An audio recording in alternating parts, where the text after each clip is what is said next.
মার্কিন যুক্তরাষ্ট্রে সবচেয়ে জনপ্রিয় খেলা বাস্কেটবল, এরপর রয়েছে বেসবল। দেশটিতে ফুটবল নিয়ে উন্মাদনা বেড়েছে আর্জেন্টিনার বিশ্বকাপ জয়ী অধিনায়ক লিওনেল মেসির আগমনে। সেই তুলনায় এই দেশটিতে ক্রিকেট নিয়ে উত্তেজনার পারদ বরাবরই নিম্নমুখী। অথচ এমন দেশকেই টি-20 বিশ্বকাপের আয়োজক বানিয়েছে আইসিসি। প্রথমবারের মতো বৈশ্বিক ক্রিকেট টুর্নামেন্টের দায়িত্ব পাওয়া মার্কিন মুলুকে চলছে বিশাল কর্মযজ্ঞ। 4 ছক্কার বিশ্বকাপে বিনোদন বাড়াতে বিশেষ পিচ তৈরি করে আনা হয়েছে সুদূর অস্ট্রেলিয়া থেকে। আগামী 1 জুন থেকে শুরু হবে টি-20 বিশ্বকাপ। যুক্তরাষ্ট্র ছাড়াও আয়োজক হিসেবে থাকছে ওয়েস্ট ইন্ডিজ। দুই দেশের মোট 9টি ভেন্যুতে অনুষ্ঠিত হবে টুর্নামেন্টের 55টি ম্যাচ। যুক্তরাষ্ট্রের 3 ভেন্যুতে হবে মোট 16টি ম্যাচ। ক্যারিবীয় দ্বীপে হবে অবশিষ্ট 39টি ম্যাচ ভিন্ন 6টি ভেন্যুতে। গ্রুপ পর্বে ভারত পাকিস্তানের মতো হাই ভোল্টেজ ম্যাচের আয়োজক যুক্তরাষ্ট্র। নিউ ইয়র্কে 2 চিরপ্রতিদ্বন্দ্বীর লড়াই হবে আগামী 9 জুন। তার আগে টুর্নামেন্টের উদ্বোধনী দিনে ডালাসে স্বাগতিকদের মুখোমুখি হবে কানাডা। যুক্তরাষ্ট্রের অপর ভেন্যু ফ্লোরিডা।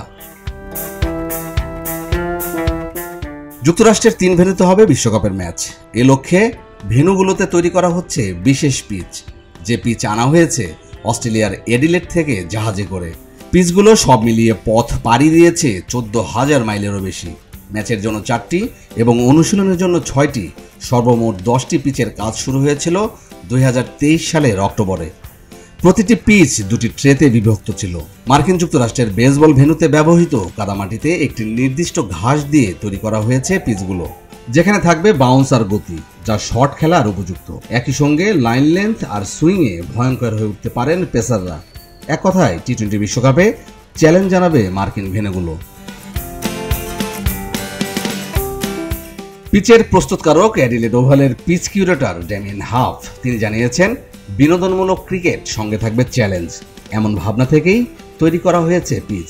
তার কথায়, আমাদের লক্ষ্য হলো এমন পিচ তৈরি করা যাতে গতি এবং ধারাবাহিকভাবে বাউন্স থাকে, যেখানে খেলোয়াড়রা তাদের শট খেলতে পারে। আমরা বিনোদনমূলক ক্রিকেট চাই, তবে চ্যালেঞ্জও থাকবে। 1000 মাইল দূর থেকে কিভাবে আনা হয়েছে পিচগুলো? প্রশ্ন ওঠা স্বাভাবিক। পিচ রাখার ট্রেগুলো গত জানুয়ারিতে একটি শিপিং কন্টেইনারে অ্যাডিলেড থেকে ফ্লোরিডায় পরিবহন করা হয়। তখন থেকে সেগুলো একটি উষ্ণ জলবায়ুতে বেড়ে উঠেছে এবং শেষ গন্তব্যে পৌঁছানোর আগে নিউ ইয়র্কের হিমাঙ্কের তাপমাত্রা সহ্য করেছিল। পিচগুলো এখনো ভেন্যুতে বসানো হয়নি। পিচ প্রস্তুত এবং অস্ট্রেলিয়া থেকে যুক্তরাষ্ট্রে পৌঁছানোর দায়িত্ব সম্পর্কে অনুভূতি জানতে চাইলে ড্যামিয়েন হাফ বলেছেন, আমার মিশ্র অনুভূতি কাজ করছে।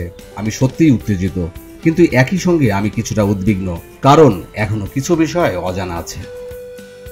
মাহমুদুল নবী চঞ্চল, খবরের কাগজ স্পোর্টস। এলো খবরের কাগজ, নিখাত, নির্ভীক, নিরপেক্ষ।